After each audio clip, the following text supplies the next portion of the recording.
Sir कैसा interview रहा आपका? इंटरव्यू का एक्सपीरियंस ठीक था। सर आपका नाम और आपका अटेम्प्ट जानना चाहिए। मेरा नाम शाश्वत अग्रवाल है। यह मेरा चौथा अटेम्प्ट है। सर आपका इंटरव्यू जो ओवरऑल था वो डेप्थ रिलेटेड था या फिर कोई आपका ऑप्शनल सब्जेक्ट कैसे था थोड़ा? मेरा optional political science international relations था। इंटरव्यू में मेरे डैप से सवाल कम थे, ज़्यादातर सवाल करंट अफेयर से रिलेटेड थे। जैसे आज 20 जनवरी है और आज डोनाल्ड ट्रंप का स्वेरिंग इन है, तो उससे रिलेटेड सवाल थे। भारत यूएस के जो ट्रेड टाइज हैं उससे संबंधित सवाल थे। मेजरली इन्हीं इश्यूज पे क्वेश्चंस थे। तो डेप्थ से रिलेटेड कितना था? डेप्थ से कुछ था?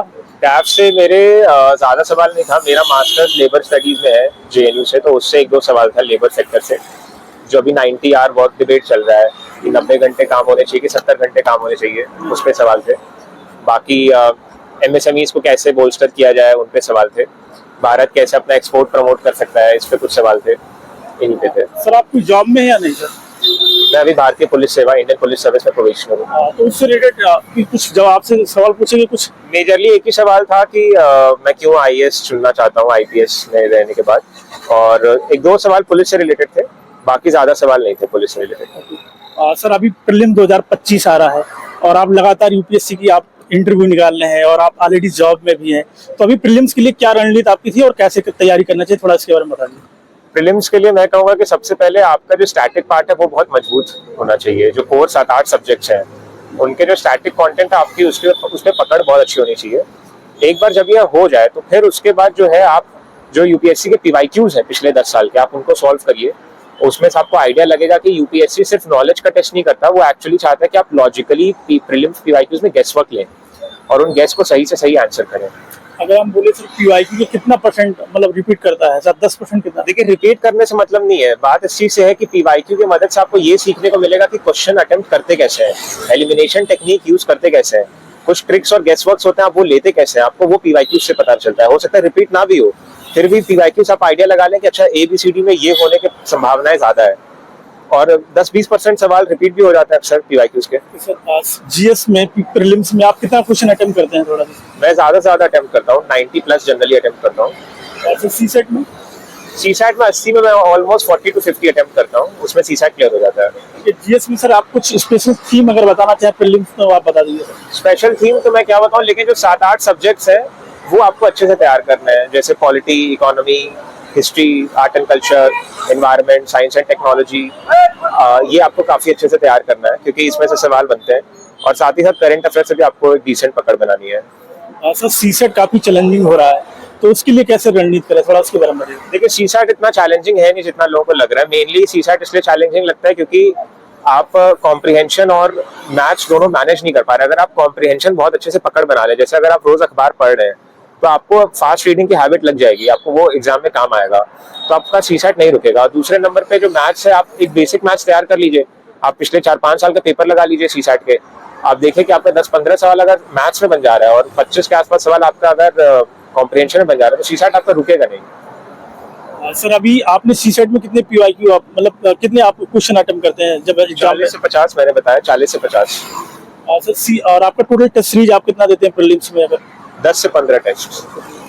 फुल लेंथ या exceptional? Full length. Sectional test देने का कोई मतलब नहीं है क्योंकि एग्जाम फुल लेंथ होगा, एग्जाम सेक्शनल होगा नहीं। तो सेक्शनल टेस्ट फसाड होता है, आप फुल लेंथ टेस्ट दो, वो बेस्ट आपको। मेंस के लिए कैसे रणनीति आपकी थी और कैसे मतलब करना चाहिए तैयारी? देखिए, मेंस की तो सबसे पहली चीज है, मेंस में गेम है वैल्यू एडिशन और आंसर राइटिंग का। वैल्यू एडिशन आपको अलग अलग सोर्सेज से करने होंगे, जैसे कि आप अपने आंसर्स में डेटा लेकर के आइए, सुप्रीम कोर्ट के जजमेंट्स लेकर के आइए, कमिटीज लेकर के आइए।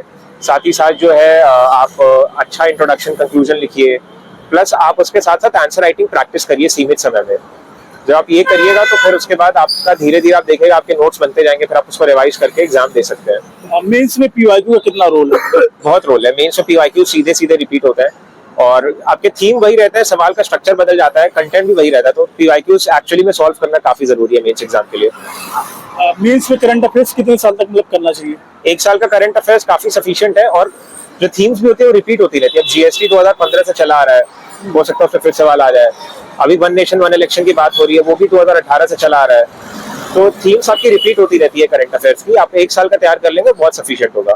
सर अब आप बात की इंटरव्यू की। इंटरव्यू के लिए आप कैसे, आपने कितने मॉक दिए थे और मॉक और रियल में कितना अंतर दिखा आपको? मॉक और रियल इंटरव्यू में काफी फर्क है। रियल इंटरव्यू काफी कॉर्डियल होता है और साथ ही साथ जो है आप आपसे एक डिस्कशन किया जाता है, आपसे सवाल जवाब नहीं किया जाता। मॉक्स मैंने 4-5 मॉक दिए थे, बट वो सिर्फ और सिर्फ आपके कम्युनिकेशन स्किल को और आपके सोचने के तरीके को मॉड्यूलेट करने को तक ठीक है। आप उसमें जो भी फीडबैक मिल रहा है आप उसको बहुत पिंच ऑफ सॉल्ट की तरह ले सकते हो। सर जैसा कि आप ऑलरेडी IPS हैं, तो आप जॉब के साथ कैसे प्रिपरेशन को बैलेंस कर रहे थे, थोड़ा इसके बारे में? मेरा सिलेक्शन लास्ट ईयर ही हुआ, तो मुझे ज़्यादा समय हुआ नहीं, बट मैं उसके पहले भी जॉब में था। मैंने तैयारी जॉब में ही रह के की है, प्राइवेट सेक्टर में जब मैं जॉब कर रहा था। मेनली आप अपना सैटरडे संडे आप लंबा स्ट्रेच में आप तैयारी करते हो, 10-12 घंटे आप पढ़ते हो, और रोज आप कोशिश करते हो आप 3-4 घंटे निकाल लो। अगर आप इतना कर ले रहे हो तो एक लंबे समय तक आपकी तैयारी अच्छी हो जाएगी। कभी कभी कुछ लोग स्विच करना चाहते हैं, तो उसके लिए क्या मैसेज है आपका? जो मतलब UPSC से स्विच करना चाहते हैं, उसके लिए क्या मैसेज है, उनके लिए क्या मैसेज? देखिए, आप यूपीएससी में पहले तो एंटर जब किए थे तो आप ये सोचिए कि आप एंटर क्यों किए थे। अगर आपका वो मोटिवेशन स्ट्रांग है, आपके पास एक जेन्युइन रीजन है, तो फिर आपको ये जर्नी अपने आप रोक के रखेगी। लेकिन उसके बाद मेरा ये मानना है कि अगर आप स्विच करना चाहते हैं तो डेफिनेटली आप करिए, क्योंकि दुनिया में और भी बहुत सारी चीजें जो हो रही हैं और आप वहां से भी बहुत चीज सीख सकते हैं। अभी बिगिनर्स जो तैयारी कर रहे हैं और विशेष 2025 प्रीलिम्स के लिए, उनके लिए क्या कहना चाहते हैं अपनी तरफ से? मेरा यही सजेशन होगा, ज्यादा से ज्यादा रिवीजन करिए। रिवीजन अंडररेटेड है। आप ज्यादा से ज्यादा रिवीजन करिए और PYQs पे ध्यान दीजिए, और अखबार रोज पढ़िए, वो भी बहुत जरूरी है। पूरे तैयारी के दौरान अगर 5 बातें सबसे महत्वपूर्ण, वो क्या हो सकती है? 5 बातें तो देखिए ऐसे मेरे लिए बताना मुश्किल है, लेकिन सबसे पहली ये है कि आप ये जान के चलिए कि इसमें उतार चढ़ाव बहुत आएगी। ये जर्नी जिसको हम लोग कहते हैं साइन कर्व की तरह होती है, कभी कांस्टेंट नहीं होती है, कभी अच्छा चलेगा तैयारी, कभी बुरा चलेगा। फिर दूसरी ये है कि आप मान के चलिए कि आपको 2-3-4 साल इसमें लग सकते हैं, वो जरूरी नहीं है कि आपका पहले अटेम्प्ट में ही निकल जाए। तीसरी चीज ये है कि आप लो एक्सपेक्टेशंस रखिए। आप ये मत मान के चलिए कि आपका एक हफ्ते अच्छा पढ़ाई हो गया तो आप बन गए अधिकारी। ये बहुत लंबे समय तक बहुत ही लॉन्ग जेस्टेशन प्रोजेक्ट है। आप एक्सपेक्टेशन कम रखिएगा तो आप मेंटली ज्यादा सेटिस्फाइड रहिएगा। ये कुछ चीजें आप ध्यान में रख सकते हैं। कितने घंटा आप तैयारी मतलब पढ़ाई करते हैं? और मैंने कभी अपने घंटे नहीं गिने, टू बी ऑनेस्ट। मेरा ये हमेशा रहता था कि जो टारगेट्स है वो कंप्लीट कर लो। कई बार वो भी नहीं हो पाते थे, तो घंटों से तैयारी नहीं होती। बस ये है कि आप जो कर रहे हो आप ऑनेस्टली करो। आपको पूरी तैयारी के दौरान कभी डिमोटिवेशन आया? अगर आया तो आप कैसे बैलेंस करते हैं? हर ही समय डीमोटिवेशन आता था, तो मेरा तो हमेशा ये अप्रोच है कि जर्नलिंग करो। आपको ये रियलाइज होगा, आप अपने माइंड को ज्यादा जिसको कहते हैं आर्टिकुलेट कर पाओगे। आप सोच पाओगे कि क्या जरूरी है क्या जरूरी नहीं है।